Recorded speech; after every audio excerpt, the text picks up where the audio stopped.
Badlapur school में मासूम बच्चियों के साथ दुष्कर्म करने वाला आरोपी अक्षय शिंदे, जो कल पुलिस मुठभेड़ में मारा गया, वो जिस वैन में था वो वैन यहाँ मैं ठाणे में हूँ और सामने आपको पुलिस वैन दिखाई पड़ रही है, जिसकी फ़िलहाल जांच चल रही है।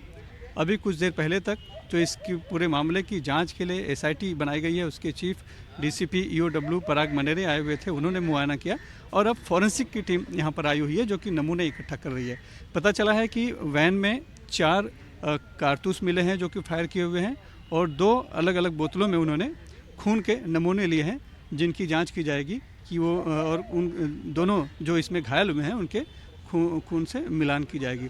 अक्षय शिंदे को, जिसके ऊपर 2 मासूम बच्चियों के बलात्कार के 2 केस पहले से थे, उसके खिलाफ हाल ही में उसकी पहली पत्नी ने एक मामला दर्ज कराया था, जो कि लैंगिक शोषण का था, अत्याचार का था, मारपीट का था, और जिसकी जांच ठाणे क्राइम ब्रांच कर रही थी।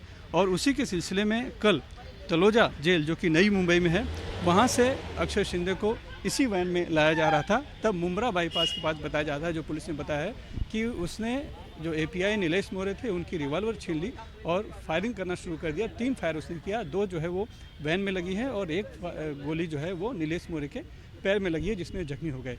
ये देखते ही दूसरे जो पीआई थे संजय शिंदे, उन्होंने अपनी सर्विस रिवॉल्वर से अक्षय शिंदे पर गोली चलाई, जिसमें कि उसकी मौत हो गई। अब इस पूरे इनकाउंटर पर विपक्ष सवाल उठा रहा है। विपक्ष का कहना है कि ये एक तरह से फर्जी इनकाउंटर है। अगर सज़ा देनी थी अक्षय शिंदे को, जरूर देनी चाहिए थी, उसे फांसी पर छुड़वाना था, लेकिन वो कानून की प्रक्रिया के तहत होता है। इस तरह का न्याय नहीं है। और कहीं ना कहीं जो सरकार है वो इस पूरे मामले में जो स्कूल के ट्रस्टी हैं, जो कि सवालों के घेरे में हैं, जो कि फरार हैं, उनको बचाने के लिए ये किया जा रहा है। बहरहाल उस पर सवाल उठा है। अक्षय शिंदे की माँ और उसके चाचा ने भी सवाल उठाया और ये कहा कि पुलिस ने प्लान करके मारा है, अक्षय शिंदे इस तरह का नहीं था और वो इस तरह का काम नहीं कर सकता है।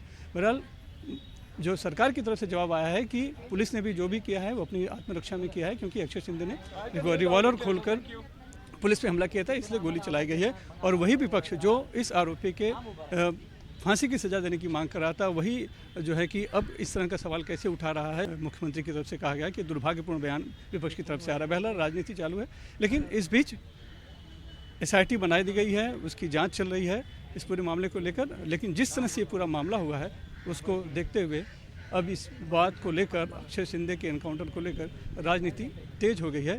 फिलहाल उसका जो शव है वो पोस्टमार्टम के लिए ठाणे के कलवा अस्पताल से जेजे अस्पताल ले जाया गया है, जहां पर पोस्टमार्टम किया जाएगा, क्योंकि जो बंदूक से जो मौतें होती हैं उसके एक्सपर्ट जो डॉक्टर है, उसका जो पोस्टमार्टम होता है वो जेजे में ही होता है, वो डेजिग्नेटेड पोस्टमार्टम केंद्र है, तो वहाँ पर किया जाएगा और फिलहाल जाँच की जाएगी। लेकिन इस एनकाउंटर पर राजनीति फिलहाल जारी है।